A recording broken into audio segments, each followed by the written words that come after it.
Assalamualaikum warahmatullahi wabarakatuh. Jumpa lagi dengan saya Fahri Uta, channel yang membahas seputar kesehatan yang disertai dengan candaan dan humor serta tutorial waget tentunya.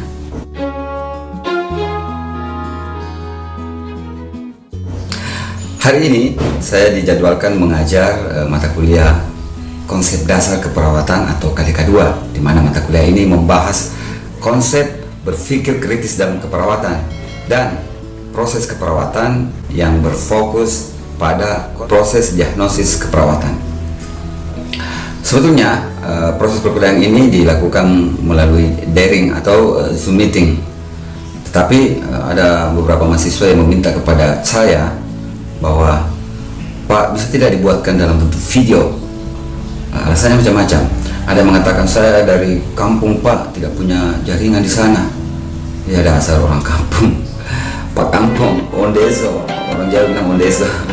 Terus ada alasan kedua, katanya kalau dalam bentuk video itu mudah diputar ulang materinya Pak, sehingga jika ada hal yang kurang dimengerti bisa dinonton kembali. It's logic, nggak masalah, no smoking, no problem, don't worry, be happy. Oke, tanpa menunggu lama, ini dia materinya. Pada pertemuan pertama kali ini saya akan membahas tentang silabus. Nah, biasanya kalau pertemuan pertama itu semua dosen akan memaparkan tentang silabus. Baik, untuk silabus konsep dasar keperawatan 2 atau KDK 2 itu beban studinya ada 2 SKS, prasyaratnya tidak ada. Kemudian deskripsi mata kuliah. Mata kuliah ini membahas tentang konsep berpikir kritis dalam keperawatan dan proses keperawatan dengan penekanan pada proses diagnosis keperawatan. Jadi kalau teman-teman bisa lihat ini, jadi berpikir kritis itu digunakan oleh perawat dalam melakukan proses keperawatan. Nah, dalam proses keperawatan itu ada beberapa langkah-langkahnya, salah satunya adalah proses diagnosis, pembuatan diagnosis keperawatan seperti itu. Selanjutnya, untuk sasaran pembelajaran setelah mengikuti kegiatan pembelajaran KDK 2 ini, bila diberi data kasus mahasiswa mampu pertama menerapkan kasus berpikir kritis dalam keperawatan. Jadi bagaimana caranya, nanti diberikan data kasus, bagaimana nantinya teman-teman bisa berpikir kritis dalam keperawatan. Nah, ini nanti akan saya jelaskan melalui video selanjutnya, bagaimana itu berpikir kritis dan bagaimana pengaplikasiannya di dalam pemberian masukan keperawatan. Selanjutnya yang kedua, menerapkan proses keperawatan termasuk proses diagnosis dalam menegakkan diagnosa keperawatan yang sesuai dengan kasus. Jadi kita lihat menerapkan proses keperawatan. Nanti akan kita bahas juga nanti di pertemuan berikutnya tentang proses keperawatan. Nah, kita lihat tabelnya di sini. Teman-teman bisa lihat tabelnya. Di sini ada sasaran, ada bahan kajian dan metode. Untuk sasaran pembelajaran, yang pertama itu menerapkan konsep berpikir kritis dalam keperawatan. Nah, ini sasarannya akan kita capai. Terus bahan kajiannya konsep berpikir kritis dalam keperawatan, nantinya akan saya buatkan video selanjutnya bagaimana konsep berpikir kritis dalam keperawatan. Kemudian metode discovery learning, artinya belajar penemuan, di mana mahasiswa berusaha menemukan data-data yang dibutuhkan nantinya terkait dengan proses keperawatan yang akan kita pelajari. Oke, terus yang kedua, untuk sasaran yang kedua, menerapkan proses keperawatan termasuk proses diagnosis dalam menegakkan diagnosa keperawatan yang sesuai dengan kasus. Bahan kajiannya yang pertama proses keperawatan, baik itu pengkajian, diagnosis, perencanaan, implementasi, dan evaluasi. Terus yang kedua, bahan kajiannya adalah proses diagnosis yang pertama atau bagian huruf A, pengumpulan data, analisis data, perumusan masalah, dan pengambilan keputusan.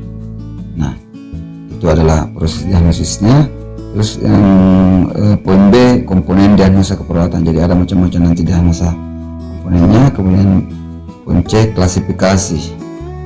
Nah, diagnosa keperawatan menurut Nanda Nicknock. Seperti itu. Kemudian metode untuk sasaran pembelajaran kedua, kita gunakan collaborative learning dan case study problem based learning. Artinya kita pembelajaran berkolaborasi dengan petugas lainnya dengan pembelajaran berbasis masalah. Nah, itu ada dua sasaran pembelajaran untuk silabus dasar keperawatan 2 ini yang pokoknya adalah berpikir kritis dalam keperawatan. Nah, ini daftar rujukan, teman-teman bisa lihat, nanti bisa dicari bukunya, bisa juga di download di internet. Ini ada Ackley, UJ Lewin Nursing Diagnosis Handbook, Evidence Based Treatment Planning Care. Ada juga Critical Thinking, Clinical Reasoning and Clinical Adjustment. Terus ada Nursing Theories and Their Work, juga ada Nursing Intervention Classification Nicknock. Ada tadi kan sebelumnya ada Nicknock. Jadi Nick itu Nursing Intervention Classification, gitu ya. Kemudian untuk Knock-nya ini Nursing Outcomes Classification. Jadi ada intervensinya dan ada evaluasinya. Jadi ada nanti pembuatan diagnosis keperawatan itu berdasarkan Nicknock. Ada intervensi dan ada outcomes-nya. Selanjutnya ada di sini ada apa ya?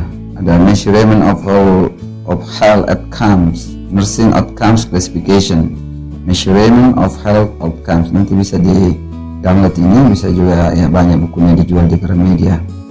Penting teman-teman jangan ke Bintang karena di sana tidak ada jual buku, yang ada